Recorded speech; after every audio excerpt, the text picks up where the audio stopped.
attendre quelques instants les amis, que tout le monde se connecte. Si Stéphane peut me dire le son, comment ça va le son?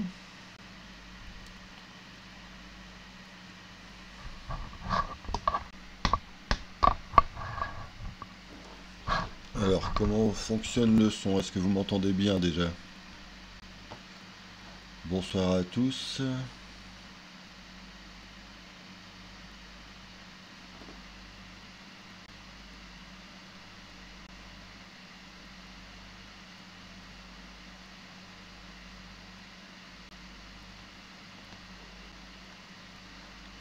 Alors, pour l'instant, Stéphane est le seul connecté, est-ce que je vois? Bon, il aura le droit à toutes ces questions alors, hein. Est-ce que vous m'entendez bien?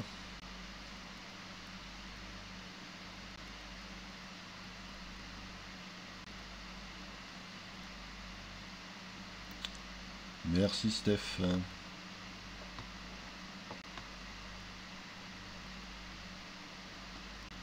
Alors, on est bientôt, ouais, 22 heures, hein. Il faut laisser le temps à tout le monde d'arriver. Alors, je vais pas vous chanter une petite chanson pour meubler les temps morts. Mais bon, on va peaufiner un peu ce qu'on a prévu ce soir. On espère qu'il y aura des questions. Oh là, tu veux que je parle plus fort, Stéphane? Attention, tu veux que je réveille toute la maison?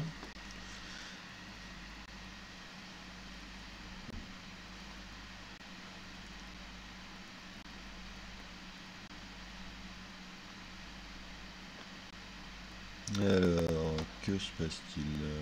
On va attendre un petit peu, hein. Peut-être que les gens, finalement, ils n'ont pas envie de m'entendre, hein.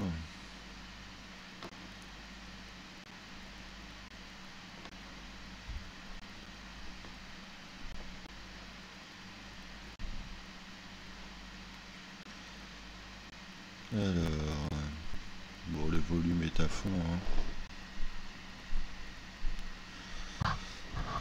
Peut-être je vais me rapprocher un peu du micro.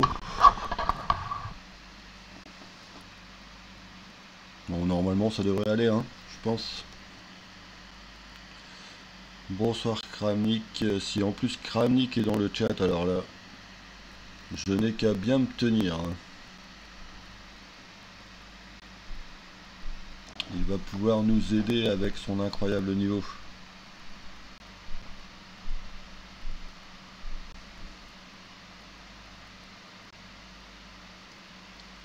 Alors bon, n'hésitez pas, hein, Kramnik et Stéphane, si vous avez des questions, je vais essayer d'y répondre, hein.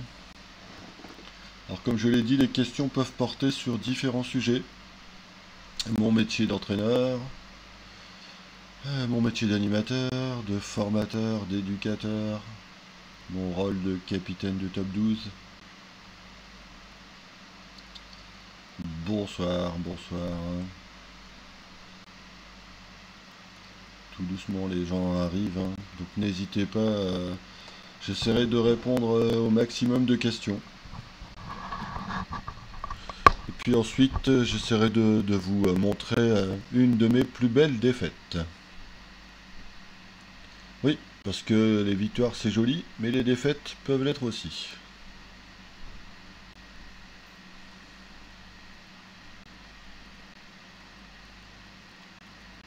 Donc n'hésitez pas à poser vos questions dans le chat, même si vous en avez plusieurs, hein.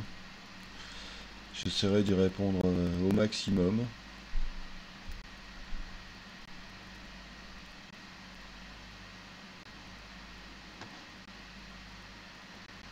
Bon, je pense que pour l'instant, au niveau paramètres, tout va bien.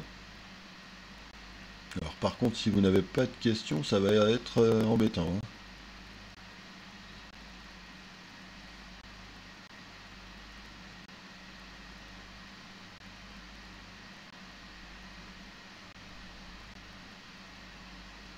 Donc là, je suis tout oui.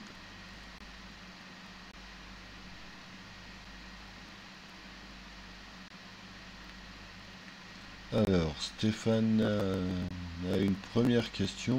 Souvent, le fait d'entraîner des jeunes freine sa propre progression. Oui, c'est vraiment pas évident en fait, parce que pas forcément quand on entraîne des jeunes, hein, c'est surtout quand on entraîne des joueurs, on va dire, qui sont moins bien classés que vous. C'est souvent en fait la difficulté, c'est de réussir à descendre de niveau et à retrouver son réel niveau quand on joue des compétitions. Alors est-ce que j'ai des regrets d'une carrière de joueur de très haut niveau ou de haut niveau? Alors en fait, pas du tout. Alors je suis assez franc là-dessus. En fait, quand j'ai eu, je crois, 2050 quand j'avais 17 ans, ce qui est déjà, on va dire, pas terrible à 17 ans, puisque maintenant la plupart des très bons joueurs ont, on va dire, 2400 ou 2500 à 17-18 ans. Je me souviens par exemple dans ma catégorie d'âge, en junior, j'avais Christian Bauer, qui à l'époque, il avait un an de moins que moi, à 16 ans, il avait 2505 Elo. En plus, je l'avais joué à la première ronde et j'avais 18,50. J'avais fait une brillante nulle en plus à la première ronde contre lui. C'était à Verdun en 1993, si je me souviens bien. Et c'est même un de mes meilleurs résultats aux échecs, puisque j'avais terminé 5e au championnat de France jeune, en junior. Alors non, c'est pas un regret, parce qu'en fait, à l'époque, avec l'ouverture des frontières et l'arrivée des joueurs russes, il y avait beaucoup de très forts joueurs qui arrivaient en France. Déjà à l'époque, il n'était pas facile de vivre en tant que joueur professionnel, parce que vivre en tant que joueur professionnel, ça veut dire qu'il faut gagner des tournois. Et comme il y avait déjà du monde pour gagner des tournois, en plus il y a 20-25 ans, les prix n'étaient pas aussi importants que maintenant. Et il y avait quand même beaucoup de joueurs pour les gagner. À l'époque, par exemple, je me souviens quand je faisais le tournoi de Capelle, il y avait au moins 50 grands maîtres qui pouvaient gagner le tournoi de Capelle, qui jouaient en plus pour gagner 1200 euros. Donc il y avait très peu de chances de terminer premier. En fait, il n'y en avait qu'un seul en général, hein. Et bon, 1200 euros, même si vous gagnez un tournoi par mois, ça ne fait pas forcément vivre, hein. Donc non, j'ai pas de regret de joueur de haut niveau. Pas de regret de ne pas l'avoir été. En plus, je pense que j'ai la chance de côtoyer le haut niveau et de côtoyer un maximum de joueurs différents, donc pas du tout. Merci pour la question. J'espère y avoir répondu, hein. Alors je sais pas si vous avez d'autres questions.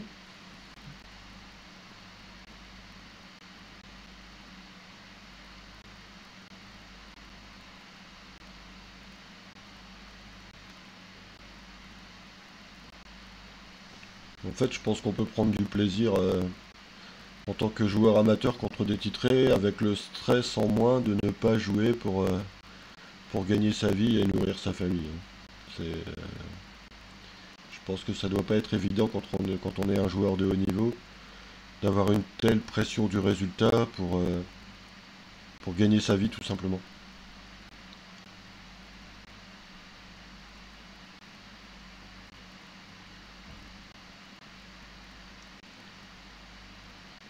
Alors, est-ce que vous avez d'autres questions, messieurs, dames?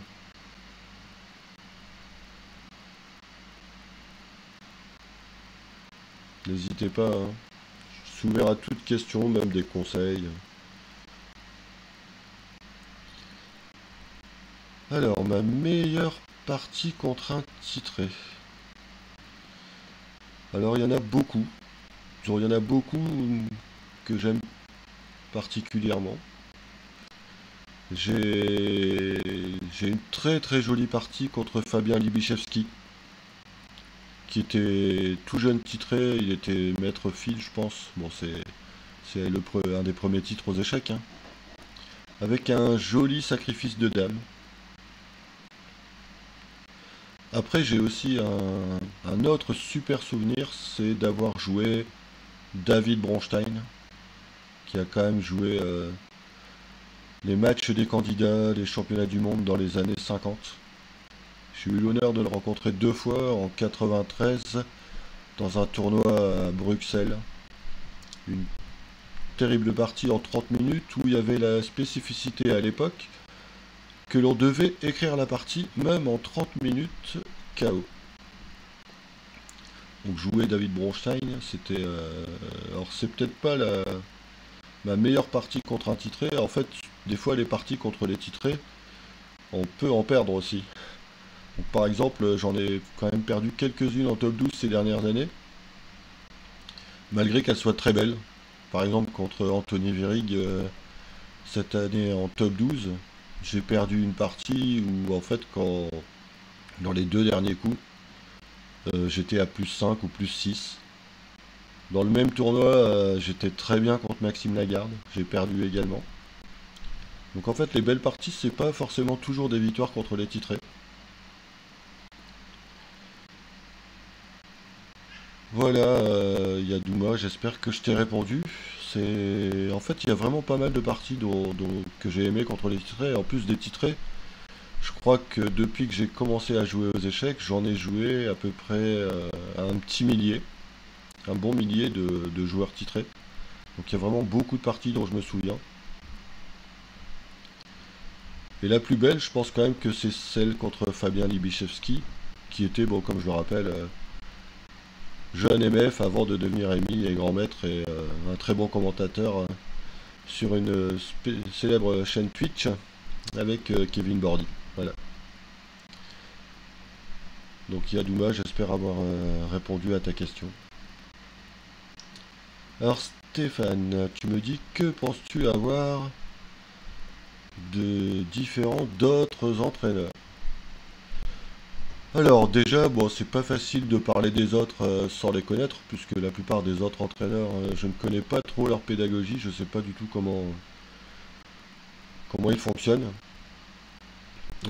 Qu'est-ce que j'ai de différent? Bon, je pense que déjà, moi, j'aime entraîner n'importe quel niveau, n'importe quel joueur, de n'importe quel âge. J'avoue même devoir avoir un petit faible pour ceux qui sont différents des autres. C'est-à-dire que même si certains sont des fois à côté de la plaque, ça me plaît bien. Ça prouve qu'ils sont passionnés et qu'ils sont fous d'échecs. Alors excusez-moi, il faut faire attention de ne pas tousser en ce moment et de bien tousser dans son coude. Alors ce que j'ai de différent des autres entraîneurs, je dirais que j'aime apprendre tout- tous les... On va dire comment ça, je cherche mes mots. Hein.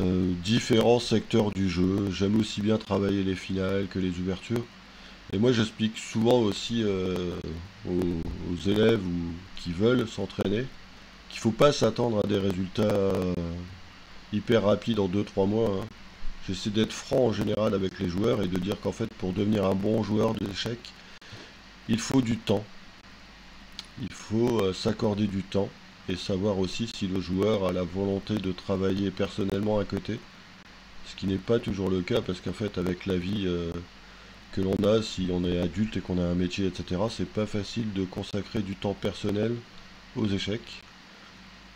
Ce que j'ai sûrement de différent, c'est que bah, je pense que je suis abordable, consultable n'importe quand, à n'importe quelle heure, à n'importe quel jour. Voilà. Alors je regarde sur le chat en même temps s'il y a d'autres questions. Hein.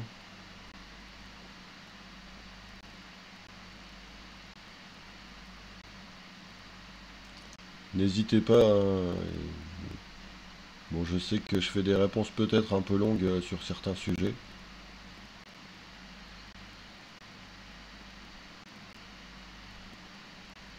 Alors, je vous écoute pour la prochaine question. Je regarde le chat en même temps.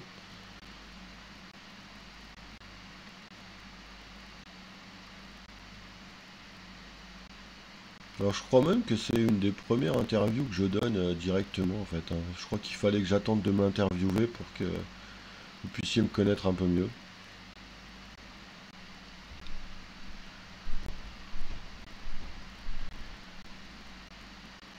Alors y a-t-il une prochaine question? Allô standard, c'est ça?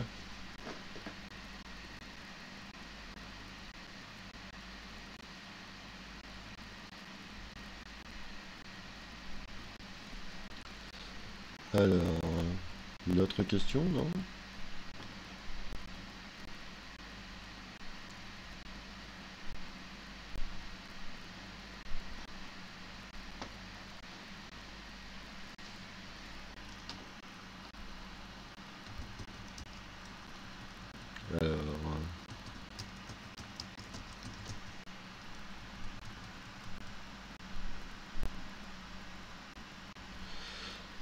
Alors, une très bonne question de Yugoudou. Bon, il y a trop de O dans ce prénom, dans ce pseudo. Combien de temps minimum par semaine il faut s'entraîner pour voir un progrès? Bonsoir Guilidjou aussi. Alors, combien de temps? En fait, tout dépend de comment tu consacres ce temps. Certains, en fait, vont travailler des heures et se disperser. Travailler des sujets complètement différents. Regarder des choses qui n'ont rien à voir dans leur progression. C'est-à-dire que tu as beau regarder des heures de partie de 2700 si tu as 1500. Je sais pas trop si ça va t'aider vraiment dans ta progression. Je pense que si tu consacres, on va dire, un minimum de 15 à 30 minutes par jour, mais que tu le fasses sérieusement, avec un bon plan de travail, tu peux largement progresser. Alors 30 minutes, c'est vrai que ça fait peu, mais je pense que si ces 30 minutes sont bien utilisées, tu peux vraiment faire des progrès. Après, il n'y a pas de secret non plus aux échecs. Il faut bosser, bosser, bosser, mais surtout aussi jouer et appliquer. Donc il faut trouver du temps aussi pour jouer et essayer d'appliquer ce que tu apprends. Sinon, en fait, des fois, tu vas travailler inutilement. En fait, c'est comme moi quand on vient me demander pour faire des cours, je demande toujours combien de parties tu joues à l'année. Si tu joues pas entre 30 et 40 parties, tu peux trouver un autre entraîneur, puisque en fait, je vais te servir à rien. Parce que si tu joues 10 parties par an et que tu progresses pas, tu diras c'est de ta faute, coach. Alors qu'en fait, comme tu joues que 10 parties, tu auras du mal à voir ta progression sur 10 parties. Voilà, Yugoudou, j'espère avoir répondu à ta question. J'attends une petite question de Guilidjou, peut-être, hein, il doit en avoir quelques-unes aussi en stock. Que Stéphane ne nous monopolise pas le chat, il va nous en envoyer 150 des questions, je suis sûr qu'il en a des tonnes, hein.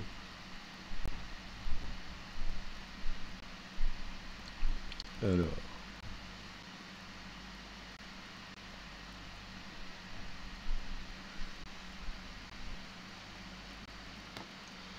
je vous écoute, hein, n'hésitez pas.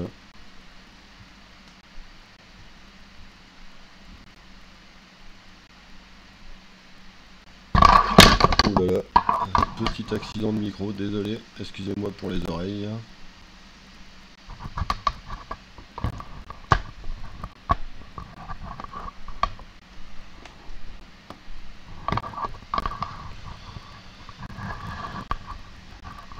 Alors, y a-t-il une autre question au standard du chat?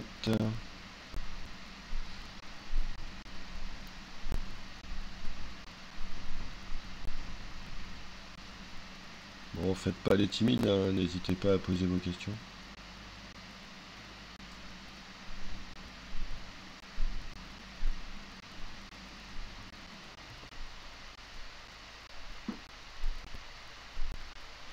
Alors,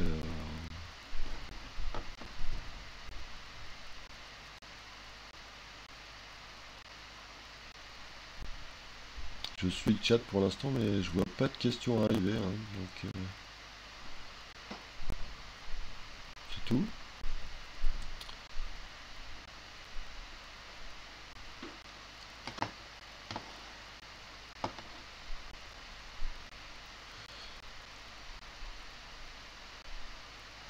Est-ce que vous avez des questions là sous la main?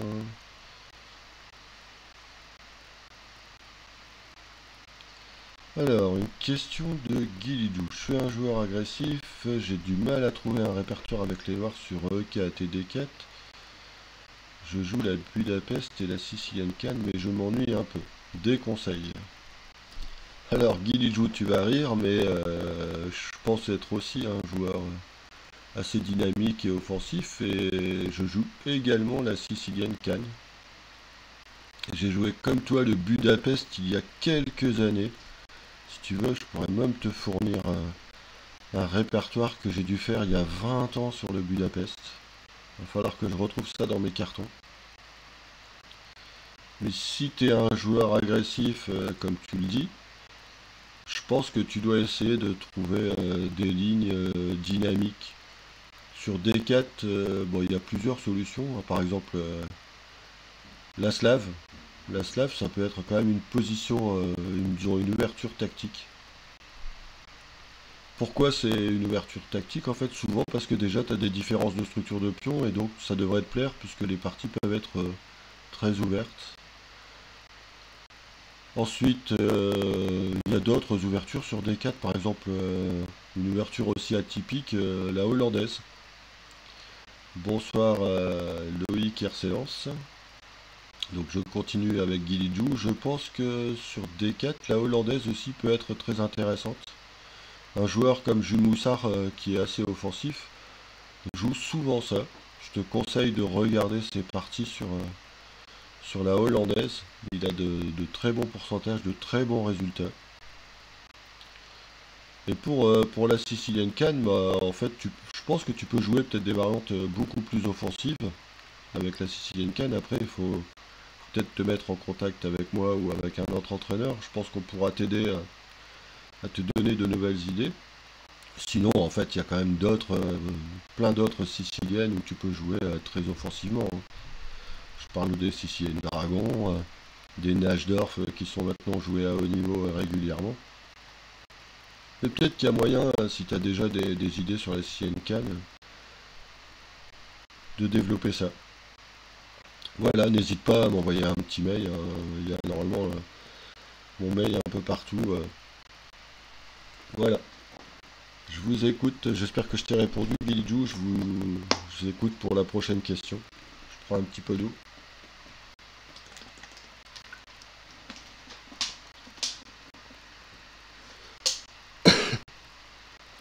Alors, nouvelle question de Yougoudoudou.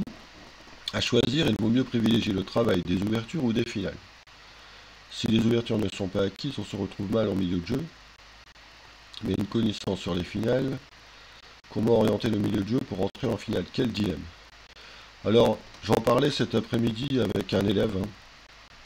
Je disais que la meilleure façon d'apprendre les échecs, de toute façon, c'est celle que nous ont donné les pays de l'Est, hein, comme la Russie. J'ai discuté très souvent avec Tigran Garamian, champion de France 2018, il me semble. J'ai discuté avec Igor Kovalenko, qui a été champion d'Europe en 2018 et qui joue à Saint-Quentin. Et avec le regretté Aloisas Gvenis lituanien, donc trois très forts joueurs de l'Est. Il disait que de toute façon, la meilleure façon d'apprendre les échecs, c'est de commencer par les finales. Et si tu commences par les finales, en fait, tu vas développer une technique qui va être très importante dans les milieux de partie. Parce que simplement, si tu connais bien tes finales, dans les milieux de partie, tu pourras décider vers quelle finale tu pourras t'orienter. Et en fait, souvent, les pays de l'Est, en fait, ils fonctionnent à l'envers. C'est-à-dire que nous, en France, on apprend les ouvertures souvent en fait pour qu'on ait des résultats à court terme, mais en fait on ne forme pas souvent des joueurs d'échecs quand on fait ça, hein. On forme des livres en fait, des gens qui récitent de la théorie mais qui la comprennent pas forcément. Moi ma pédagogie, comme le disait Stéphane tout à l'heure, peut-être c'est quelque chose qui justement me différencie, c'est que moi j'oriente beaucoup ma pédagogie sur la structure de pion, sur les finales. Et donc tout ça, ça va vous permettre, entre guillemets, de mieux décider de vos milieux de partie, de vos plans, de vos idées. Et finalement aussi de mieux jouer les ouvertures, parce que finalement, qu'est-ce qui va se passer? Si tu connais bien les plans, si tu connais bien les idées, en fait, tu vas trouver finalement les meilleurs coups de développement et la théorie. Voilà. J'espère avoir répondu à ta question, Yugoudou. Et de rien, Guilidjou, hein, mais n'hésite pas à m'envoyer un mail si tu as besoin. Voilà, je vous écoute pour la prochaine question.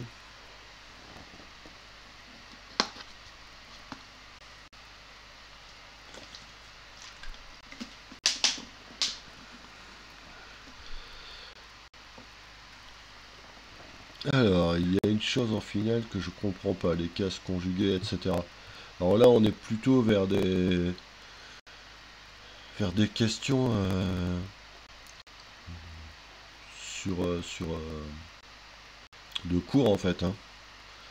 Donc là, bon, si tu veux, Guilidjou, je pourrais te répondre personnellement avec des exemples, hein. Alors il y a aussi de très bons livres si ça t'intéresse. En fait, il y a toujours sur les finales, il y a un super livre, les super livres de Dvoretsky, bien sûr, bon, qui sont peut-être un peu compliqués parfois et assez lourds. Mais il y a aussi un livre de Jérémy Silman, qui est un entraîneur assez connu en fait, qui explique bien tout ça. Mais bon, si tu veux, Guilidjou, un de ces quatre, on pourra faire un cours sur les finales de pion et je pourrais t'expliquer les cases conjuguées.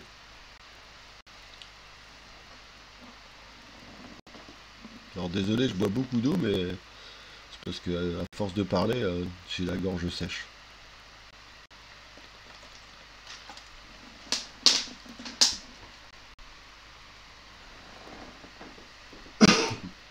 Alors, peut-être... mais merci pour ta question, Guilidjou, c'est très intéressant.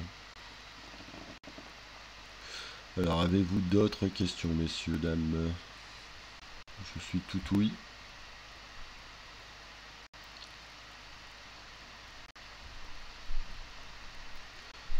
Oh là, Stéphane, la question qui tue. Quelles sont les qualités premières d'un capitaine de top 12? Alors, une question pas simple. En fait, déjà, tout dépend de quelle équipe du top 12 tu t'occupes. Si tu t'occupes, je pense, d'Anières ou de Bichevillers, tu n'auras pas les mêmes problèmes que si tu tenterais, si en fait tu es capitaine de Saint-Quentin, de Vendeuvre, ou d'autres équipes, hein. En fait, tout dépend déjà des joueurs que tu as dans ton équipe. Mais je pense que les qualités premières d'un capitaine de top 12, c'est de former une équipe. Parce qu'en fait, en top 12, tu n'as que des forts joueurs. Et les forts joueurs, en fait, c'est aussi des gros égos. Et donc déjà, le plus difficile, je pense, c'est de gérer les égos de tous ces forts joueurs de top 12. Ils sont tous aussi forts l'un que l'autre, mais tous aussi exigeants les uns que les autres. Et le plus difficile, je pense, en fait, c'est de réunir tous ces joueurs et d'en faire une équipe. C'est-à-dire qu'ils soient prêts tous à jouer ensemble. Comme je le dis souvent, c'est un peu comme dans une équipe de foot, en fait. Tu peux avoir une superstar, hein, comme Neymar, Messi, Ronaldo ou d'autres. Mais si t'as pas 10 joueurs autour, en fait, qui leur donnent le ballon, et ben, tout seul, ils feront pas grand-chose, quoi. Donc je pense qu'ils ont vraiment besoin des autres pour briller. En top 12, c'est la même chose. Si t'as Maxime Vachier-Lagrave qui gagne toutes ses parties avec Agnières et que les autres perdent, les victoires de Maxime serviront à rien en fait, hein. Alors Yogoudou, la première qualité c'est de cuisiner. Ouais, sûrement. En fait, c'est vrai que les joueurs en top 12, c'est comme des sportifs de haut niveau, hein. Ils ont vraiment une bonne faim. Alors souvent, pas trop avant les parties. Mais en fait, après les parties, faut avoir de quoi manger, hein, parce que dans ces cas-là, souvent après 5 ou 6 heures de jeu, ils aiment bien manger Et en plus, souvent, les joueurs d'échecs, je pense en général, hein, sont des épicuriens. Ils aiment les plaisirs de la table.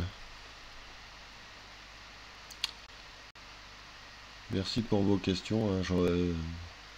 J'essaie de lire s'il y en a d'autres pour le moment. Alors n'hésitez pas, hein, je sais pas si Kramnik est toujours là, si Loïc est toujours là.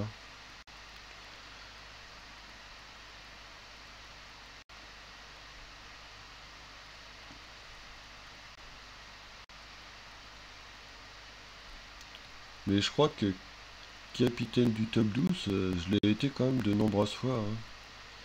J'ai été pour la première fois capitaine du top 16. C'était à Capelle-la-Grande en 2000. Ensuite, j'ai été capitaine du top 12 à Vendeuvre en 2005. Et maintenant, avec en plus à l'époque en 2005, dans l'équipe de Vendeuvre, on avait quand même Kasim Jalov, champion du monde. Excusez du peu, hein. Et puis après Saint-Quentin, là, ça doit faire, je pense, 5 ou 6 ans que je suis capitaine. Bon, je kiffe ça, hein. Je crois que vous avez déjà dû le remarquer pour ceux qui me suivent un petit peu, je kiffe ce rôle de capitaine. Même si en fait c'est vraiment pas facile de l'être. Parce que quand vous êtes un joueur lambda comme moi, c'est-à-dire beaucoup moins fort que les joueurs du top 12, il faut, euh, il faut se ménager pour ne pas aller au clash dans beaucoup de matchs.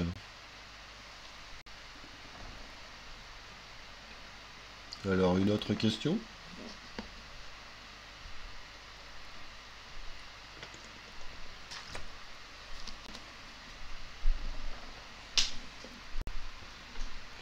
Je vous écoute, hein, n'hésitez pas.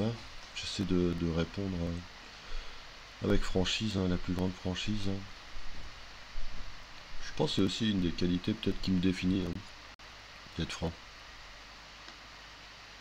Un peu trop parfois, mais bon. On va pas se refaire, hein.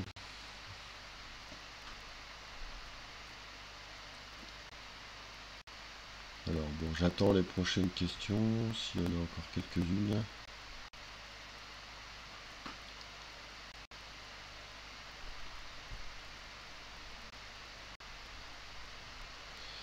Alors, Guilidjou, encore une super question, franchement. Alors, je vais pas te frotter le dos, hein, mais je vais te le dire, la condition physique est-elle vraiment importante pour travailler la concentration?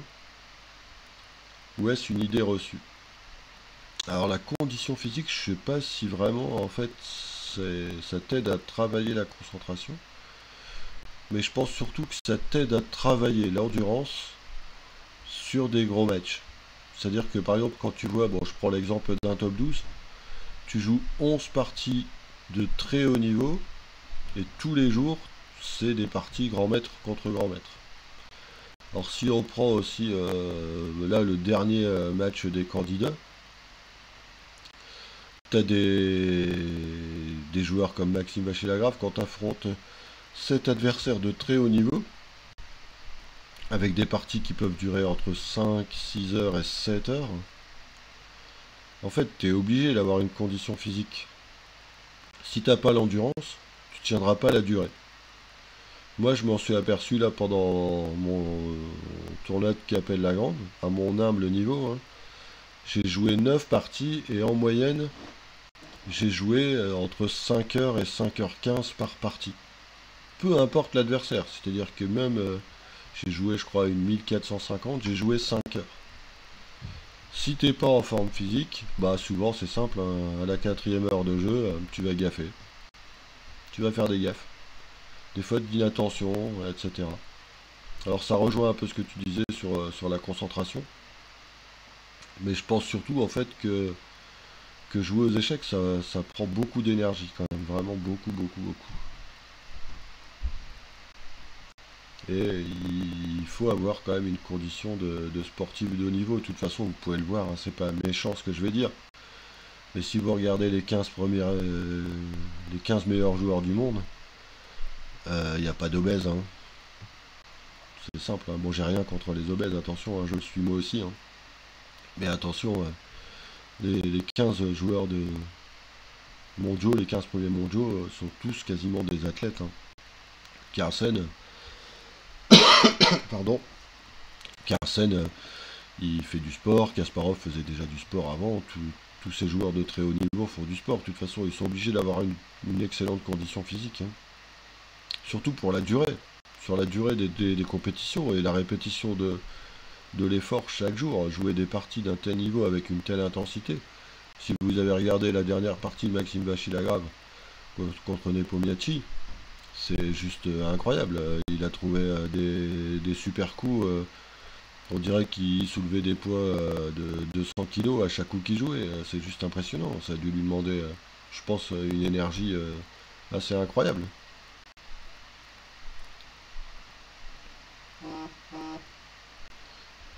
Alors, je vous écoute. Pour d'autres questions, je regarde au cas où ce serait des questions SMS, hein, ça serait rigolo quand même.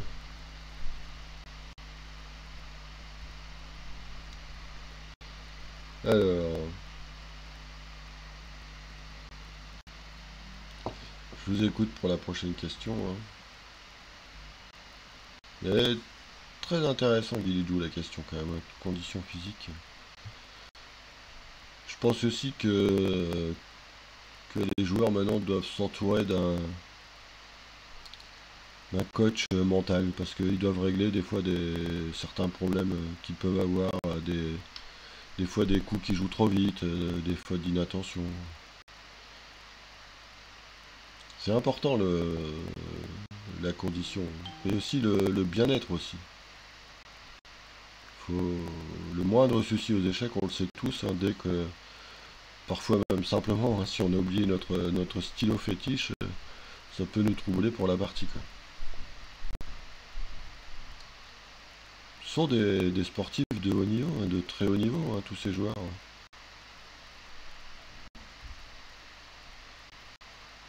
s'en rend pas compte, mais c'est vraiment des athlètes, hein. Ils doivent avoir beaucoup de qualité.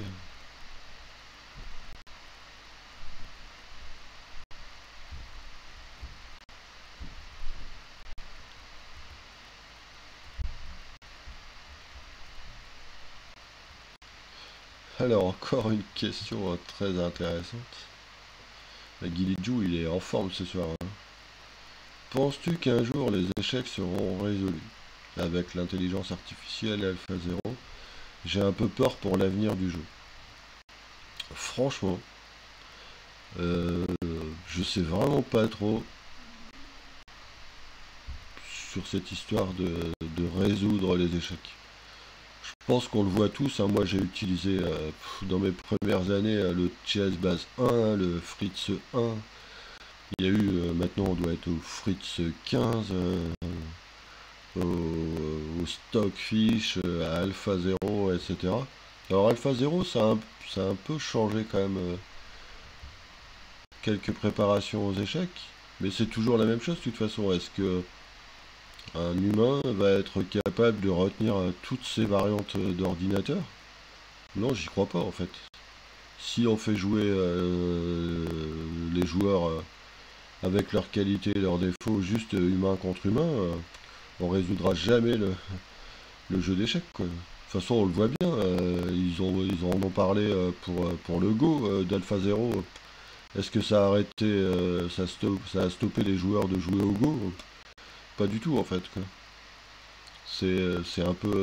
Bon, je sais pas, je vais prendre une comparaison peut-être stupide, mais c'est un peu comme dans la vie de tous les jours en fait. Il y a plein de robots, de machines qui peuvent remplacer les humains dans n'importe quelle entreprise. Il suffit que tu fasses tes courses dans n'importe quel supermarché, tu vois des caisses rapides.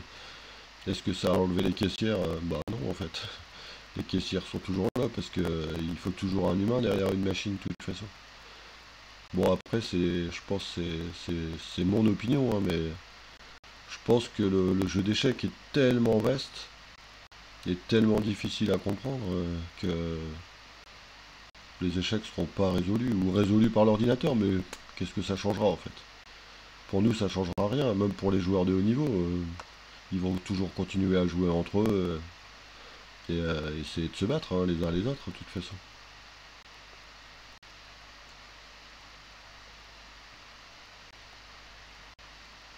Et merci pour la question, parce que c'est vraiment intéressant. En fait, Alpha Zero, moi, ça m'a bien plu ce sujet, parce que c'est quand même une révolution, en fait, d'apprendre à jouer aux échecs sans connaître la valeur des pièces. Et finalement, tu vois, Guilidjou, je vais te raconter une anecdote, en fait, dans mon travail d'animateur, parfois, parce que je suis aussi animateur, donc j'apprends des enfants à jouer. Et bien, cette année, en fait, j'ai décidé de ne pas expliquer la valeur des pièces trop rapidement aux enfants. Tu vois, de leur dire que le fou vaut 3, le cavalier vaut 3, le pion vaut 1, la tour vaut 5, la reine vaut 10, le roi vaut 1 milliard parce qu'on peut pas le manger. Bah, en fait, j'ai essayé de retarder un peu cette année, en fait, ces données aux enfants. Et on s'aperçoit que finalement, comme Alpha Zero, bah, les enfants devinent par eux-mêmes la force des pièces. Et ça, c'est super intéressant parce que c'est vraiment une nouvelle façon de penser. Et c'est vraiment pas mal parce que bah, ça change tout de suite la compréhension des enfants par rapport au déplacement des pièces et la valeur des pièces. C'était super, en fait, c'est vraiment super intéressant comme comment on peut aborder les échecs par une autre façon grâce à cet Alpha Zero en fait.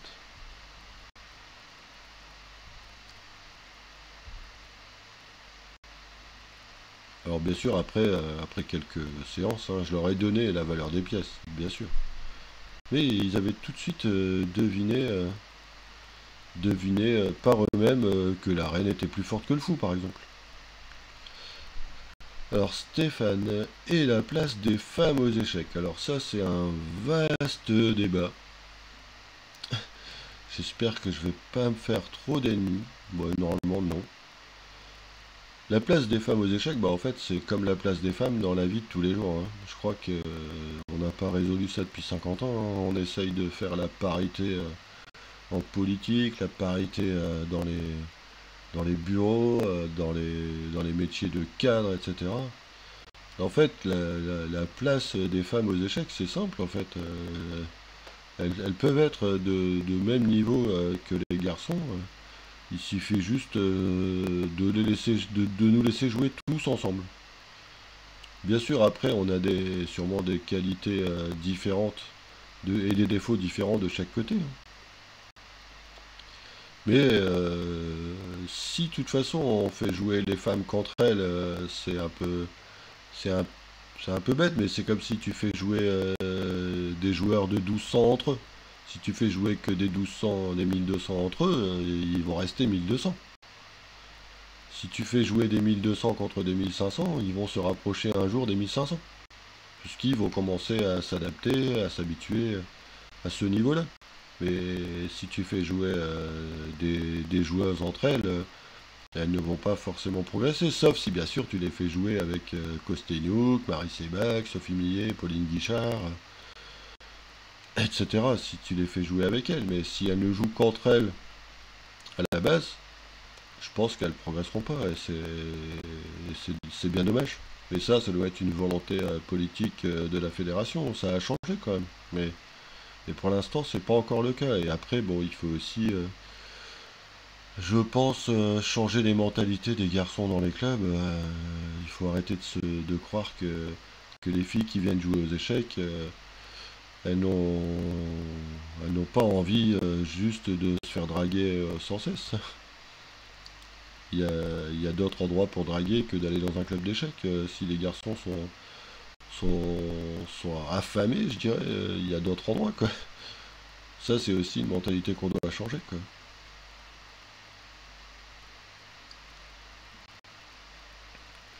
Alors, Alpha Zero, bon, Stéphane, j'espère que j'ai répondu à ta question, mais je pense que la place des femmes, on pourrait faire un débat très long là-dessus, hein. Il y a qu'à prendre un exemple, hein, c'est Marie Sebag, et en fait, moi je la connais très bien parce qu'en fait, je l'ai vue débuter à 10-11 ans.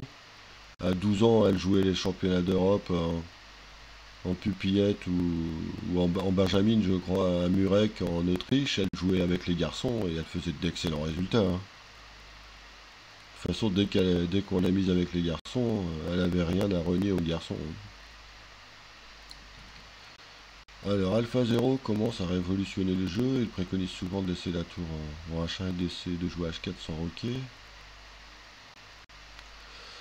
On retrouve ces idées dans les dernières parties de GM, c'est vrai, ouais. Bah, bonne idée pour la valeur des pièces, sympa l'anecdote, ouais. Bah en fait c'est toujours pareil, Guilidjou. En fait si tu prends... j'expliquais ça cet après-midi encore dans un cours. En fait c'est tout simple. La dame en D1, au début de la partie tu dis qu'elle vaut 10.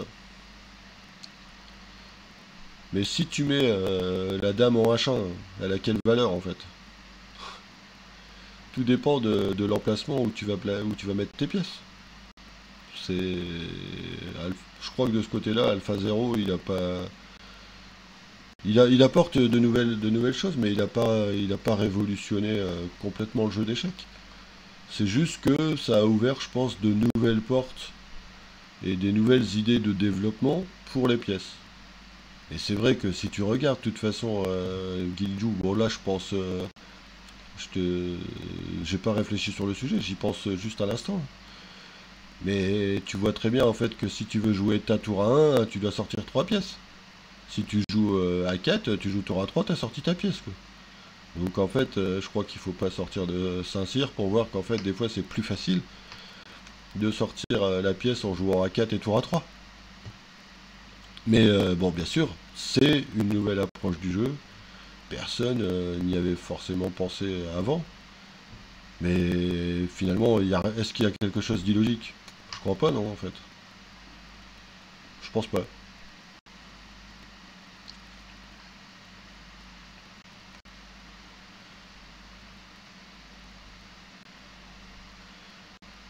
Et bon, c'est pareil, de toute façon, on s'est aperçu à une époque, hein. De toute façon, quand les joueurs russes sont arrivés en France dans les années 80, ils ont apporté beaucoup, beaucoup avec eux, en fait, hein. Moi, je me souviens, j'ai commencé quand même assez tôt les échecs. Il y avait rien comme livre d'échecs à l'époque, hein. On devait galérer pour trouver un livre d'échecs. Et c'est grâce à ces livres, etc., qu'on a pu apprendre des nouvelles choses, des nouveaux concepts. De toute façon, même on peut regarder sur, si tu connais un peu l'histoire des échecs, si tu regardes tous les champions, les championnats du monde, chaque championnat du monde a apporté des nouvelles choses à chaque fois aux échecs, en fait, des nouvelles idées. Par exemple, Carlsen, c'est un mélange de plein de joueurs du passé, en fait. Il peut être à la fois Capablanca ou Capon Blanca, hein, si on préfère. En fait, il peut être pointilleux sur des cases, des détails. En fait, il peut faire 3 fois le tour de l'échiquier, gagner une case et gagner la partie. Et des fois, il peut jouer des parties à la Kasparov avec des attaques incroyables. C'est Alpha Zero va peut-être juste, je pense, ouvrir des nouvelles portes, donner des nouveaux systèmes. Ça risque d'être intéressant quand même parce que ça peut changer des choses. Mais comme je pense les joueurs du passé en fait. Bon, j'espère répondre le plus simplement à vos questions, hein. Je parle un peu beaucoup, je sais, mais je suis un passionné d'échecs, hein, avant d'avoir tous ces rôles.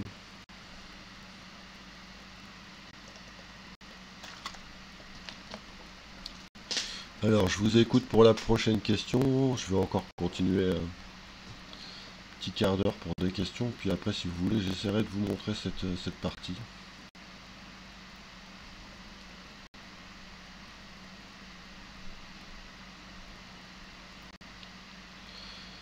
Je sais pas qui est dans le chat, hein.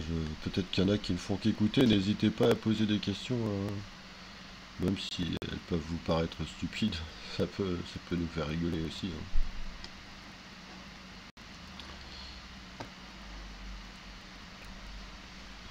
Alors, j'écoute.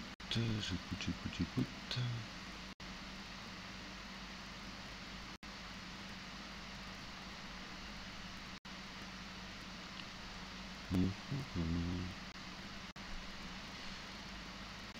a-t-il une nouvelle question au standard? Je suis à l'affût, hein, je regarde des deux côtés.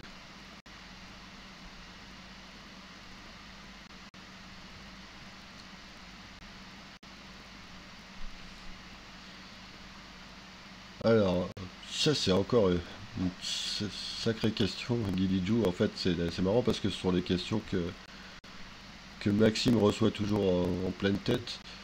Est-ce que est-ce que Maxime doit diversifier son répertoire pour passer encore un cap? Son répertoire semble limité et ses adversaires archi préparés. Alors, c'est un vaste sujet dont Maxime a déjà parlé, je pense. Puisque, comme tout le monde, hein, je suis l'actualité, je suis ses interviews, je l'écoute. Bon, je le connais un peu personnellement, j'ai l'occasion des fois de discuter avec lui, ça m'arrive des fois en top 12, etc. Je pense qu'en fait, Maxime, il a une très grande confiance dans ce qu'il joue.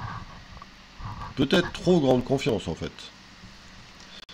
Mais il aime ce qu'il joue, et je crois qu'en fait, il est joueur. Il veut montrer à tout le monde qu'ils peuvent tous se préparer, hein, comme des fous. Il sera toujours au rendez-vous, et en fait, il comprend mieux les parties qu'eux. Il comprend mieux les positions qu'eux. On peut le voir, hein, même à chaque fois, la plupart du temps, quand les joueurs récitent contre lui des préparations, il a toujours ce don pour euh, contrer l'adversaire et lui sortir un truc que l'ordinateur n'a pas proposé pour la préparation. C'est ça qui est assez impressionnant. Et je trouve que ça, c'est une grande force et il doit la conserver. Bien sûr qu'il doit sûrement étayer son répertoire. Mais je crois que c'est même pas seulement étayer son répertoire. En fait, il a sûrement plein d'autres, malgré sa force. Attention, je vais pas lui donner de conseils, hein, je suis pas super bien placé pour lui donner, quoi. Mais je pense qu'il est assez entouré pour qu'on lui dise. Je pense que déjà, de toute façon, il doit augmenter son équipe, accroître son équipe. Bonsoir Hellboy Chess. Donc je finis de répondre à Guilidjou, mais Hellboy Chess, il va sûrement nous trouver une bonne question. En fait, je pense que Maxime, il doit agrandir déjà son équipe de secondants, d'entraîneurs, de coachs mentaux, de sportifs, etc. Et bien sûr, il va devoir essayer de s'ouvrir des nouvelles perspectives en travaillant sûrement d'autres ouvertures. Mais je pense que je suis quasiment sûr qu'il est déjà en train de le faire et que le seul problème c'est qu'il lui faut du temps. Parce que l'année dernière, il a quand même beaucoup joué. Je sais pas, il a dû jouer, j'ai l'impression, 8 mois sur 12 quoi. Donc comme il a joué 8 mois sur 12, il faut qu'il trouve du temps entre les temps de repos, les temps de famille, les temps d'amis, les temps de se ressourcer lui pour le consacrer à bosser les ouvertures. Moi, j'ai eu la chance de rencontrer Maxime quand il avait 9 ans. Il était déjà 2150. Je sais pas, là, il doit avoir quel âge? 27 ans. J'ai l'impression que ça fait 18 ans qu'il joue sans cesse. Donc je pense que là, avec le tournoi des candidats où il a eu la chance et l'honneur d'être qualifié, il s'est rendu compte que en faisant, je pense, du repos et des vacances avant le tournoi, pardon, en fait, de prendre un bon mois de repos, etc., il arrivait plus frais avec une nouvelle envie de jouer. En fait, je pense que c'est comme nous tous. Quand si on joue pas par exemple juillet-août et on arrive en septembre, en fait on est affamé de jeu, on a envie de tout donner et on retrouve une certaine motivation. Des fois quand on joue trop, moi ça m'est déjà arrivé, hein. Je me souviens, je sais pas si tu te souviens aussi toi Guilidjou, mais on pouvait jouer 90 parties ou 100 parties par an. Il y a des fois on a cet effet de lassitude. Et donc il faut savoir bah, justement faire du sport, faire d'autres activités, je sais pas, de la danse, de la musique, du cinéma, lire, plein d'autres choses et s'évader un peu des échecs pour y revenir et avoir des fois une nouvelle conception, un peu plus de recul, plus de repos, cerveau plus frais. Alors de quelle couleur est la dame? Bah ça dépend de quelle dame tu parles, Hellboy Chess.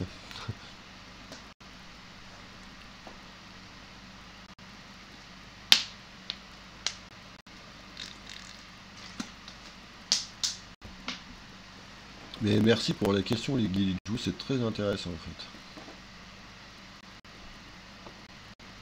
Vraiment très intéressant.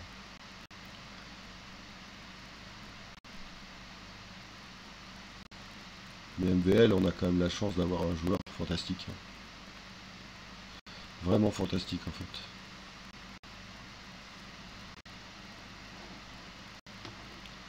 C'est incroyable à ce niveau d'avoir un joueur d'un tel niveau en France et je pense qu'on doit le valoriser, hein.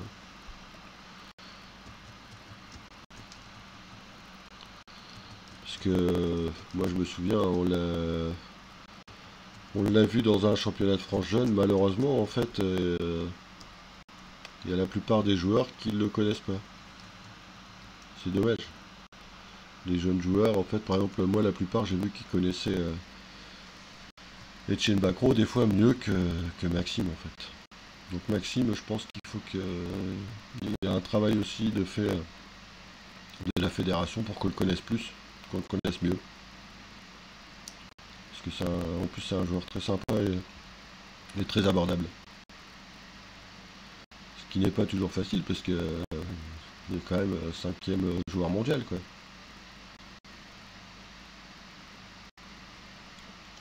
C'est pas évident, hein, imaginez, je sais pas, bon, si on prend d'autres sports, si vous mettez le cinquième meilleur joueur de foot près d'un stade, vous verrez que tout le monde va le reconnaître, hein. Bon alors, bien sûr, j'ai fait une comparaison extrême, mais bon, je pense que ça serait bien qu'on parle un peu plus de Maxime et d'autres joueurs aussi, hein. Il y a plein d'autres joueurs très, très intéressants, hein. Demander, je sais pas, à des joueurs d'échecs s'ils connaissent Maxime Lagarde, champion de France. Bon, bah, je suis pas sûr qu'ils le connaissent, hein, malheureusement, parce que c'est un très gentil garçon aussi, et très fort, et très abordable aussi. Ouais, le Boy Chess, il est fan de Lyon, ouais, je sais, je l'avais interviewé, et c'est un passionné de sport en général, hein, il adore le tennis aussi. Alors bon, parler de Maxime, c'est bien, mais je pensais que c'était des questions qui m'étaient dirigées ce soir, hein. Bon, je vais pas avoir l'ego déplacé, mais quand même, hein. Vous avez la chance de m'avoir. Posez-moi des questions. Ouais, bon, Hellboy Chess, si je peux me permettre, il t'avait tollé à Capelle la Grande, mais il y en avait beaucoup.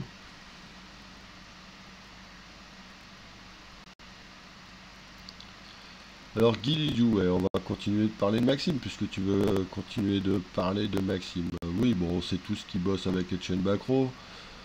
Bon, je pense qu'il y a d'autres joueurs qui sont derrière lui, hein, mais peut-être qu'il doit s'ouvrir à d'autres joueurs que des Français aussi.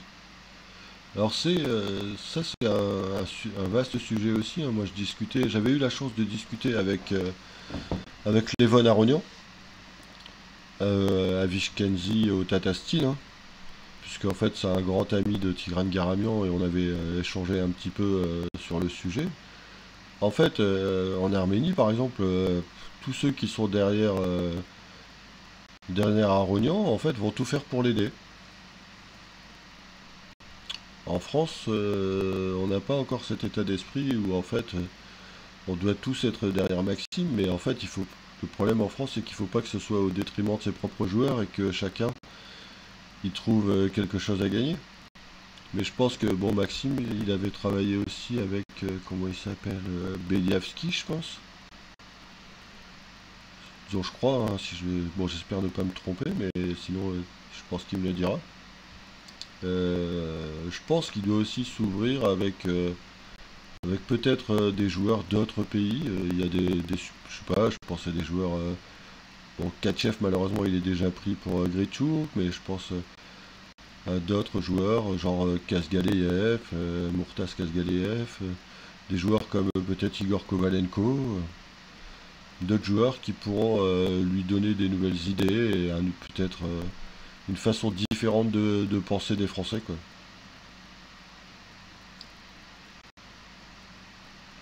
Alors c'est sûr que Mathieu Cornet, il semble très calé niveau théorie, mais il y en a, je pense, plein d'autres, hein. On peut prendre Yannick Gozzoli ou Sébastien Mazet, même Fabien Lichewski, sont tous des gars qui sont très pointus dans la théorie et dans la recherche de nouvelles idées, mais est-ce que c'est suffisant, disons, leur niveau est suffisant pour trouver des nouvelles idées pour battre des 2800? Je sais pas.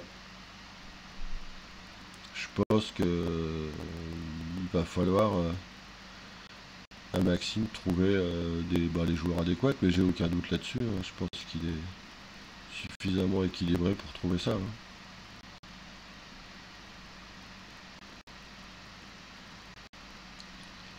Alors Hellboy Chess, t'as une question un peu plus intéressante que la couleur de la dame.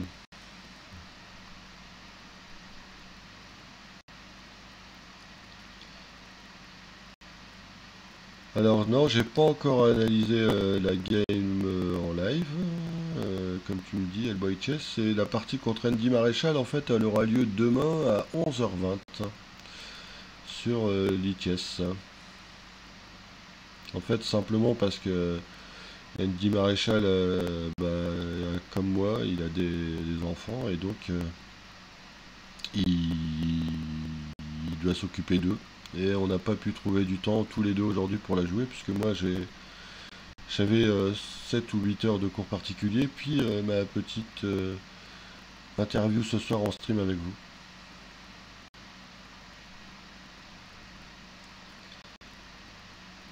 Alors, Guy Lidjou, comment s'organise une journée type d'un entraîneur lors d'un tournoi ou lors du top 12? Est-ce planifié en avance, temps de prépa, sommeil, décontraction, alimentation? Comment je gère cela? Alors en fait en top 12 c'est bon c'est simple, hein, pour le top 12 en fait le top 12 le problème c'est que je suis multi-casquette. Je suis entraîneur, je suis capitaine, je suis cuisinier, je suis pote, je suis nounou. Bon pour ma part en fait c'est simple, hein, en top 12 moi je suis levé à 6 heures et je suis couché à 2h30 en général. Donc 2h30 du matin bien sûr, donc en fait en général c'est 4h30, 3h30 de sommeil, quoi. Entre 3h30 et 4 heures de sommeil. Alors en général c'est simple, hein, de toute façon. Alors si tu parles de ma journée ou tu parles de la journée, bon je pense que tu parles de ma journée. En fait je me lève à 6 heures et je prépare le petit déjeuner pour tout le monde. Donc déjà, petit déjeuner, ça veut dire prépare le café, le thé, les jus d'orange, etc. Tout ce qu'il faut pour qu'ils déjeunent bien. Et puis souvent, tu peux voir un ou deux joueurs arriver vers 8h30, 9h. Et souvent les forts joueurs, se lèvent plus tard, ils se lèvent vers 10h, puisqu'en général on a les appariements à 10h du matin. Et donc là, à 10h du matin, dès qu'ils connaissent l'appariement, souvent ils se préparent. Ils se préparent et puis après, bon, ils déboulent entre tous, chacun leur tour à des heures différentes, entre midi et 13h30. Souvent à 13h30, c'est le petit discours du capitaine, la motivation, on va dire les devoirs envers le club, pas de nul à ranger, pas de... Ils doivent venir voir le capitaine, répétition des règles de base, de faire attention au 40e coup. En fait, il faut toujours réexpliquer simplement. Et surtout leur expliquer à chaque fois que tout ce que je dis, c'est dans l'intérêt du club. Et puis après vient le stress des parties, puisque comme tu le sais, je suis moins fort que les joueurs qui sont présents. Et du top 12 je parle, hein. Et donc en fait il faut gérer ce stress pendant 5h30, 6h, puis retourner à la maison. Alors bien sûr j'ai oublié de te dire que le matin entre 6h et 8h je prépare le repas du soir aussi en fait. Pour que lorsqu'on revient le soir, On n'est pas longtemps, il nous faut quoi, maximum 1 heure pour que les joueurs puissent manger et qu'on ait du temps ensuite pour débattre de la composition d'équipe du lendemain. Donc souvent faire un petit bilan du match, discussion du match, des échanges. Et puis après parler du match du lendemain et des objectifs qu'on veut réaliser. Mais en tout cas les journées sont super bien remplies. J'ai pas le temps de m'ennuyer. Mais je pense quand même que le plus difficile, outre la cuisine, etc., parce que quand tu cuisines pour 15, c'est de gérer ce stress pendant les 5 heures, 5h30 de jeu, avec des fois des décisions difficiles à prendre, quand il y a des propositions nulles, etc. Surtout que je dois estimer des positions de joueurs à 10 000, à 2600, 2500, sans aucune aide extérieure. Alors, des bouquins à recommander pour les joueurs qui veulent s'intéresser au jeu. Alors, tout dépend du niveau. Pierre, pour ne pas te cacher, hein, Boy Chess, tout dépend du niveau des joueurs qui sont concernés en fait. Parce que des joueurs qui veulent s'intéresser au jeu, c'est quoi? C'est des joueurs 1800, 1900. Bon, maintenant, je pense qu'il y a pas mal de livres, mais bon, moi, le livre que je recommande à tout le monde quand même, c'est le livre Zurich 53 de David Bronstein. Je pense que c'est un livre qu'il faut regarder et lire au moins une fois. Même relire quelques années plus tard, c'est ce que moi je suis en train de faire. Et donc, bon après, il y a vraiment de plus en plus de livres. Maintenant, lesquels, bon, il y a toujours les livres de base, on parle toujours des Nimzovich, de l'école des échecs de Kotov, les Mon Système, 1, 2, 3, les livres de finale de Templeur, etc. Mais bon, maintenant, je pense qu'il y a les Dvoretsky, les livres de Stillman, il y a des joueurs français aussi qui commencent à écrire des bons livres.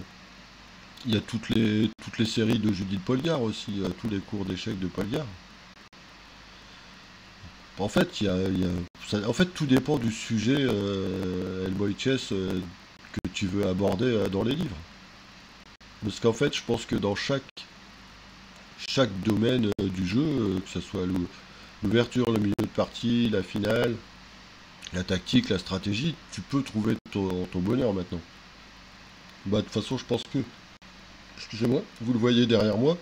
Oui, Édouard Romain aussi fait des super livres. Merci Guilidjou de l'avoir dit. Il y a Édouard Romain. Ouais. Moi, il y a quelques années, quand j'ai bossé les échecs tout seul, les livres, c'était Gary Hillel, Gallagher, c'était Sadler, c'était que des anglais en fait. Et il n'y avait aucun livre en français, hein. J'ai dû apprendre l'anglais en tapotant sur Google Traduction, quoi. Avec le modem 54K, je vous dis pas la galère, hein, c'était chaud, quoi. Alors, Guy une autre question, t'est-il arrivé de gérer des conflits avec tes joueurs? L'entraîneur qui ne voit pas son élève progresser se remet-il en question ou avec l'expérience ce ne peut être que la faute de son élève? Merci pour toutes les réponses. Alors, Guilijou, je vais te répondre à ça. Alors, gérer des conflits avec les joueurs, oui, j'en ai géré plein. Mais pas seulement entre les joueurs, aussi entre joueurs et capitaine. Ça, j'ai dû en gérer plein, puisque il y a souvent des gros conflits d'ego. Et je crois que tout à l'heure, ça devait être Stéphane qui a posé la question sur le rôle du capitaine. Bah, le rôle du capitaine, des fois, c'est d'avoir du tact. En fait, il faut beaucoup de tact. Bon, c'est sûr, avec le physique que j'ai, ça aide, parce qu'on va pas m'agresser physiquement. Mais oui, j'ai déjà eu des conflits, même des gros conflits, avec des joueurs de top 12 de mon équipe. Oui. Euh, alors l'entraîneur qui ne voit pas son élève progresser. Alors là, il y a plusieurs choses. La première chose, de toute façon, d'un bon entraîneur, je pense, Guilidjou, c'est de toujours se remettre en question. Moi, je sais que chaque année, je teste des choses. Je sais qu'il y a des choses qui ne fonctionnent pas, des choses qui fonctionnent. Et pour ma part, moi je fais toujours ma propre introspection à chaque fin d'année. Là, cette année, j'essaye une nouvelle façon de travailler les échecs avec mes élèves. Je fais beaucoup de visualisation. Si tu veux, je pourrais t'expliquer ce que c'est un de ces quatre. Je travaille beaucoup la visualisation. Et en fait, ça aide beaucoup les élèves. Ça aide beaucoup les élèves dans les motifs combinatoires, etc. Alors, pour Loïc, alors, pour le livre de Capon-Blanca, alors j'espère avoir répondu à tes questions, Guilidjou, excuse-moi, hein. Pour le livre de Capon-Blanca, oui, on devrait l'avoir prochainement. Il a bien avancé, Loïc. En fait, le seul problème, c'est qu'on devait se rendre en Tunisie le 15 avril et que j'avais des rendez-vous avec des éditeurs et des fabricants tunisiens pour essayer de réaliser ce livre, pour savoir le nombre de pages qu'il ferait, s'il serait en couleur ou en noir et blanc, etc. Et il y a eu un blocage, en fait, avec le confinement. Donc, ce moment, Loïc, il est très important, en fait, c'est de trouver, de rencontrer des éditeurs et des fabricants pour éditer ce livre. Mais il est très avancé et en plus, bon c'est rigolo Loïc parce que la première partie que j'ai utilisée dans ce livre, c'est une des tiennes. Et bon, je peux te remercier parce qu'en fait, c'est mon premier fournisseur d'exemples. Donc merci à toi Loïc. J'espère avoir répondu à ta question aussi. Alors le Gambimora, ça ne fonctionne pas par exemple. Oui, j'ai écrit un bouquin à Hellboy Chess. J'en ai écrit trois en fait. Le Gambimora, bon, ça fonctionne pas par exemple. Ouais, je sais pas en fait. Je pense que le Gambimora, c'est bon, c'est comme toutes les ouvertures. Comme disait Guilidjou, en fait, si tu fais jouer juste un module contre un humain, bah, on a zéro chance. Mais je rappelle que les échecs se jouent normalement entre humains. Et j'ai une bonne réflexion là-dessus aussi, hein. Tiens, Hellboy Chess, parce que je vais peut-être sortir un peu du sujet des fois échecs. Mais par exemple, bon, bien sûr, respect pour toutes les personnes qui décèdent en ce moment de ce virus, et je sais que c'est compliqué et que c'est un sujet, on va dire, difficile.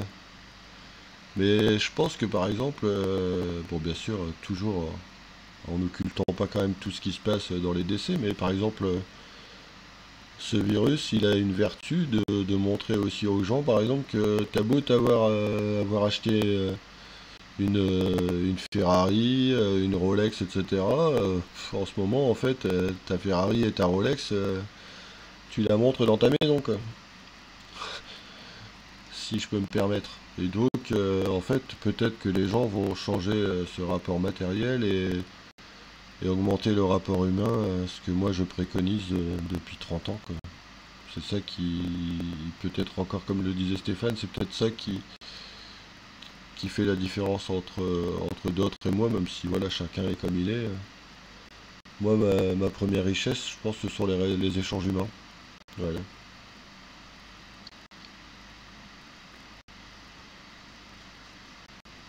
Je vous écoute si vous avez d'autres questions. Puis, bon, allez, encore 5 minutes de questions.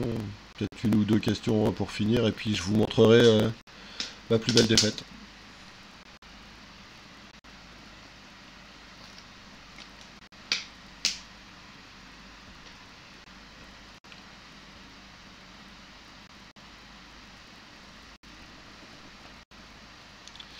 Tout à fait, le boy chess.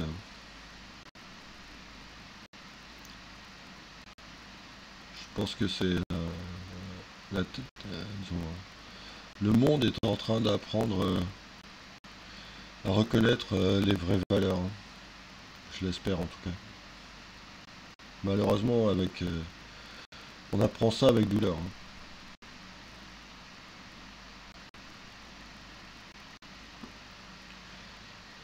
Bon, si, El Boy Chess, on a déjà joué des centaines de blitz, mais pas de partie officielle, je pense.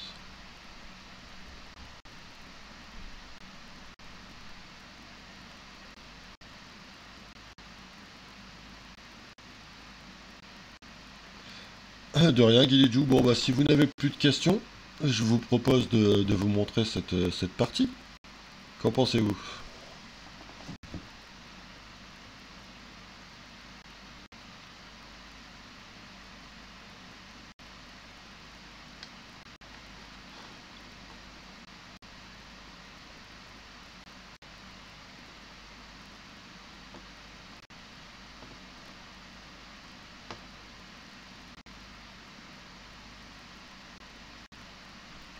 Alors, ma plus belle victoire, El Boy Chess, ça sera pour une autre fois. Alors, en fait, je voulais vous montrer une de mes plus belles défaites aux échecs parce que souvent, on me dit que j'aime bien montrer mes victoires, mais je pense qu'on a tous un petit ego et qu'on aime bien montrer ses plus belles parties, c'est normal, hein. Et donc là, je voulais vous montrer ma plus belle défaite aux échecs. Celle-ci, en fait, elle a été diffusée, en plus dans un livre. Alors c'est rigolo parce que je pense que vous connaissez tous les informateurs. Et cette partie, en fait, elle a été diffusée dans un informateur. Donc j'ai la chance d'avoir mon nom dans un informateur. Mais super, c'est pour une super combinaison de mon adversaire. Donc je voulais vous montrer cette belle partie. Donc dans cette partie, j'avais les noirs contre un fort joueur polonais qui s'appelle Filipek Jakub.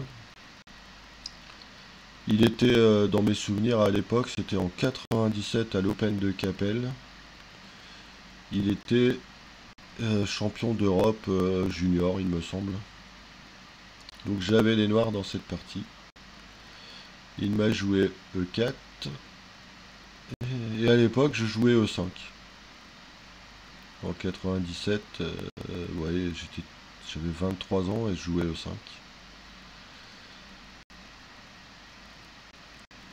Donc il a joué cavalier F3, cavalier C6, fou B5, l'espagnol. Et à l'époque, je jouais cavalier GE7. Alors en fait, c'est une sous-ligne, hein.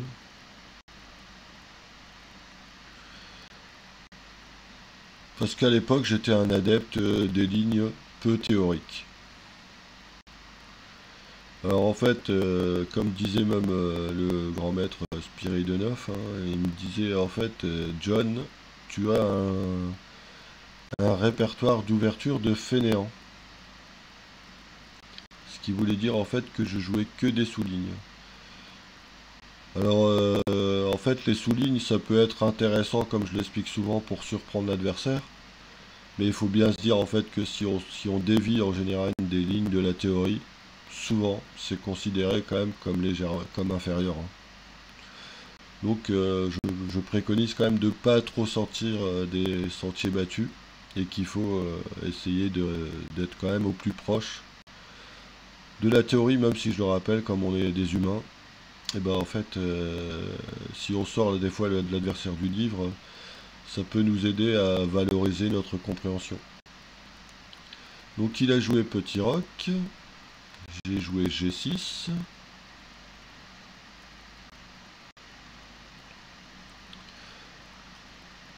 Donc comme j'avais mis le cavalier E7, en fait il n'est pas facile de développer le fou, hein. Il faut donc lui trouver une nouvelle place. Donc en G7 il aura un impact sur le centre. Et là mon adversaire en fait a joué le coup qui est tout à fait normal, hein. En fait il a joué C3.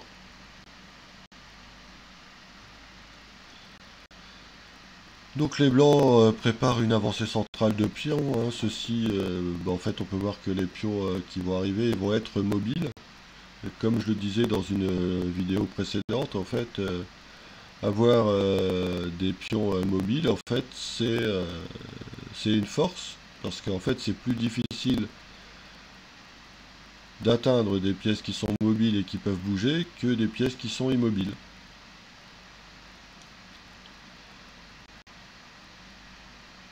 Donc ici, j'ai joué, il a joué D4, pardon. Alors D4, j'ai pris en D4 et il a pris en D4. Qu'est-ce qui s'est passé en fait? Ici, j'ai ce duo de pions qui m'embête, les pions E4 et D4. Comme je vous le disais, c'est pour l'instant une force des blancs. Donc il faut que j'essaie de casser ce duo de pions. Donc j'ai décidé de jouer D5. Les blancs ont pris en D5. En fait, c'est naturel pour eux d'ouvrir les lignes, car mon roi est encore au centre. Et en fait, il peut être une cible. Donc j'ai pris en D5. Et il a joué tour 1 échec. Bon, comme on le dit souvent, les colonnes ouvertes sont faites pour les tours. Donc ici, j'ai joué fou E6.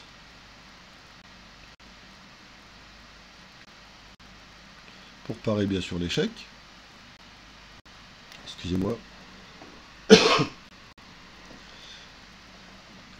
Et ici, je m'attendais à un coup qui arrive souvent dans ce genre de position. C'est cavalier G5.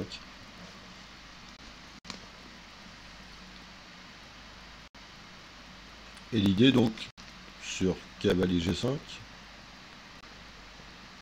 c'était de jouer petit roc, cavalier Pro E6, pion Pro E6, avec l'idée en fait, même ici, si les noirs prennent en E6, en fait il y a un très fort coup, c'est Dame H4.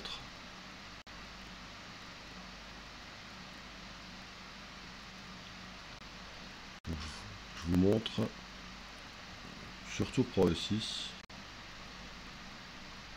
il y avait un très fort coup, c'était Dame H4. Avec des menaces sur D4 et sur F2. Et ici, bon, il faut faire attention parce que pour les blancs, il y a un grand retard de développement.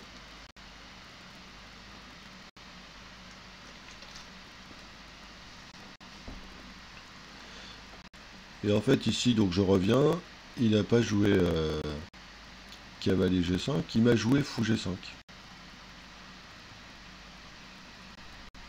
Alors un coup que je connaissais pas.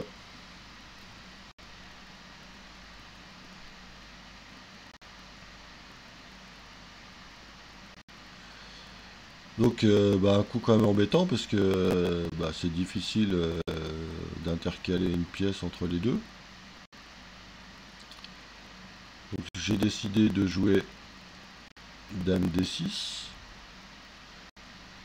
Et ici, comme je le disais tout à l'heure justement à Guilidjou, en fait il faut voir la valeur des pièces.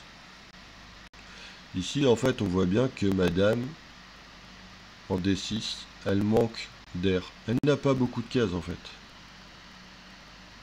Donc mon adversaire a joué un coup très intéressant. En fait il a joué cavalier BD2. Il continue son développement. Et il menace d'amener son cavalier soit en E4, soit en C4. Donc n'hésitez pas, hein, si vous avez des questions dans le chat, je suis toujours. Ici j'ai donc décidé bien sûr d'enlever mon roi du centre et j'ai joué petit roc.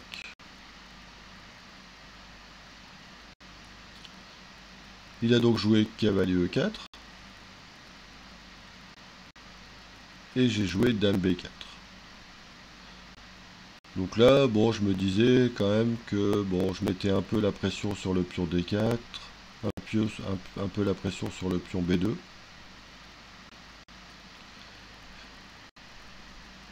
Il a donc, aussi sur le fou B5, hein, il a donc décidé de jouer fou Pro C6, B Pro C6. et Dame C1. Donc Dame C1 aussi un très fort coup, en fait il défend B2, il attaque C6, et il a aussi un œil des fois sur le roi noir, puisque des fois il y a des idées d'amener le fou en H6.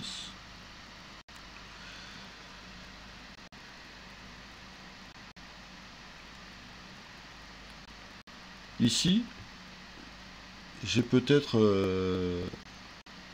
Oui, très bien, Guilidjou, les cases noires sont pour les blancs. Hein. Donc ici, j'ai fait une première imprécision. Donc j'ai joué tour B8. En fait, j'ai voulu menacer le pion B2. Et peut-être, en fait, il fallait déjà contredire un peu la colonne E. Donc j'ai joué tour B8. Mon adversaire a joué le simple B3. Il protège le pion, tout en attaquant. En fait, donc là, c'est déjà difficile en fait de trouver des idées pour les noirs.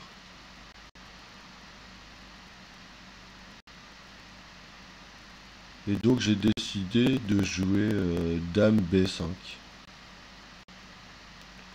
Là en fait, comme je le dis, en fait madame elle est un peu ici aux fraises. Hein.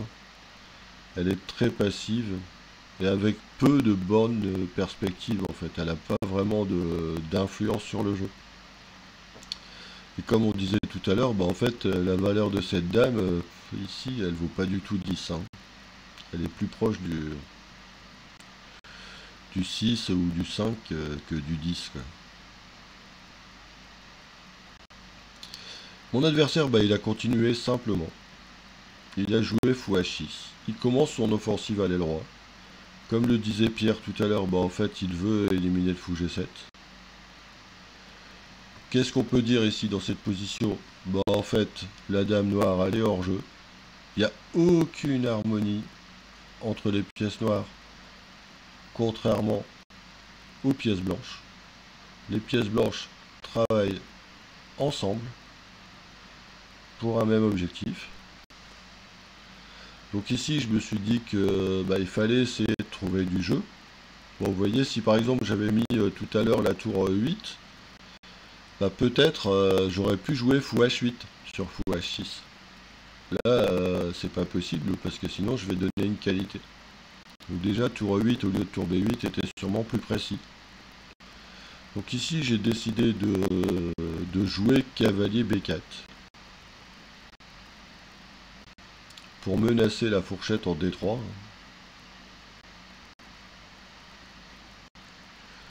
Mon adversaire a donc éliminé le fou G7 pour justement rendre les cases noires, comme le disait Guilidjou, encore plus faibles. J'ai fait, bon bien sûr, roi prend G7. Et ici, si vous voulez, vous pouvez faire une petite pause. Hein, vous pourrez faire une petite pause. Mais ici, à votre avis, comment les blancs peuvent continuer? Alors, dame F4 est intéressant. Donc, ramener la dame sur l'aile roi, ouais, c'est intéressant.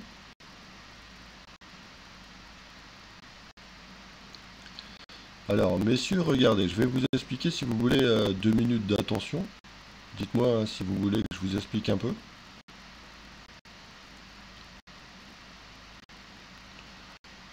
Ici, voilà un peu la pédagogie que j'enseigne à mes élèves. Je leur demande en fait de repérer ce qu'il y a de positif et ce qu'il y a de négatif. Ici, bon, comme vous l'avez tous vu, parce que vous êtes des forts joueurs hein, dans l'ensemble, c'est qu'ici, en fait, le roi noir, il est vulnérable. Et les cases noires sont faibles. Si les cases noires sont faibles, le raisonnement est lequel?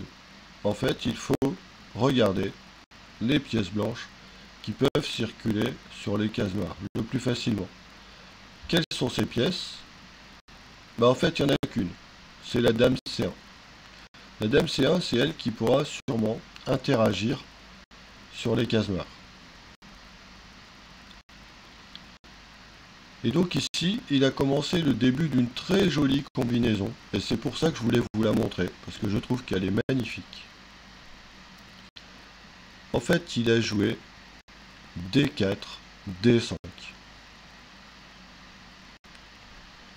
Il exerce une menace.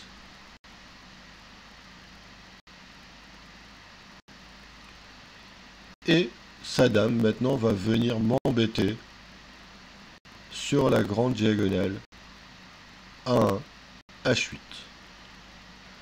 Donc ici, que jouer? Bah en fait, j'ai le fou en prise. J'ai pas d'autre choix vraiment que de prendre en D5. Donc ici, je me suis dit, bon, je vais jouer la position quand même. On verra bien hein, ce qu'il va faire. Puisque j'avais pas d'autre choix. Et ici, il m'a joué un magnifique coup. À votre avis, quel est-il? Bien sûr, pour les followers qui voudront regarder par la suite, n'hésitez pas à faire pause à ce moment-là et de réfléchir et d'attendre la réponse.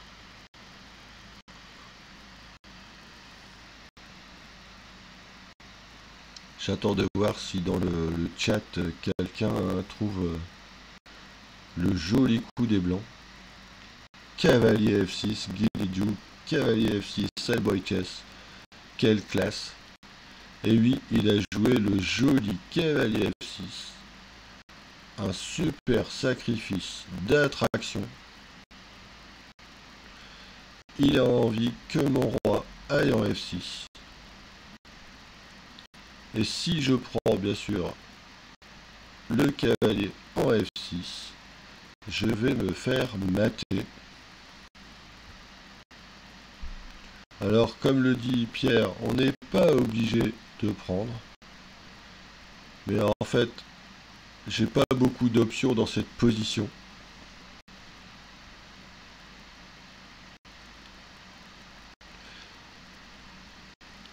Donc j'ai décidé de jouer fou prend F3, d'éliminer des attaquants en fait pour éviter que des pièces arrivent. Et c'était pas cavalier H5 la plus grande menace, en fait c'était dame C3. Une nouvelle pointe.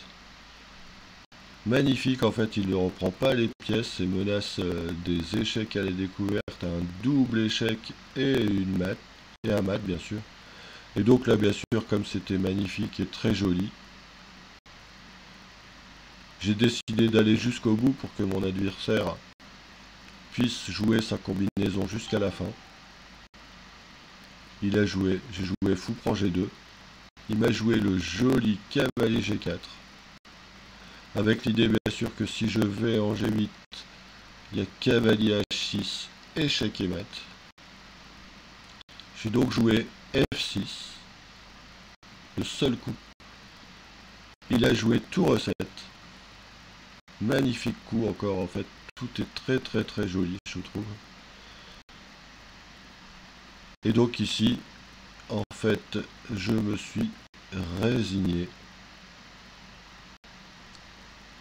Puisqu'ici, je pense que vous êtes d'accord qu'il n'y a plus rien à faire. Si je joue tour F7, comme l'a dit Pierre, dame prend F6, c'est magnifique.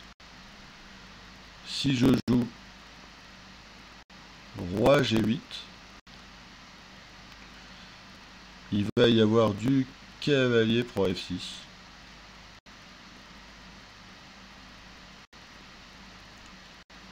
Et si je joue du roi H8, il y aura aussi ce cavalier prend F6. Et oui, Pierre, donc en fait, dame D6 perd quasiment la partie, tout à fait. Mais en fait, la première grosse imprécision, de toute façon, c'est surtout tour B8. Si j'avais joué tour E8, j'aurais eu un peu plus de cases, même si déjà les blancs étaient très très bien. Alors je ne résiste pas au plaisir de vous remettre cette combinaison. Ce joli cavalier F6. Sacrifice d'attraction magnifique, je trouve.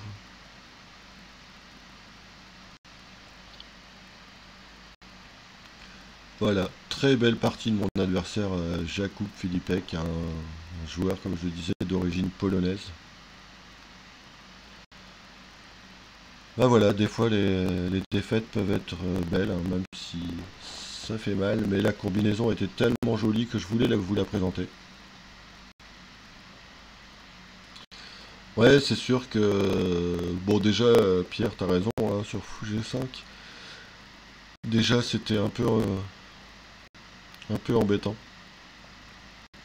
Mais bon, c'est aussi l'ouverture qui est pas terrible, hein. Peut-être qu'il faudra que je demande des conseils à ma Mediarov. Voilà messieurs, bon je vais m'arrêter là, hein. J'avais dit que je faisais une petite heure 30. J'espère que tout ça vous a plu. Bon, je vous donne rendez-vous prochainement, hein, pour de nouvelles aventures. Prochainement,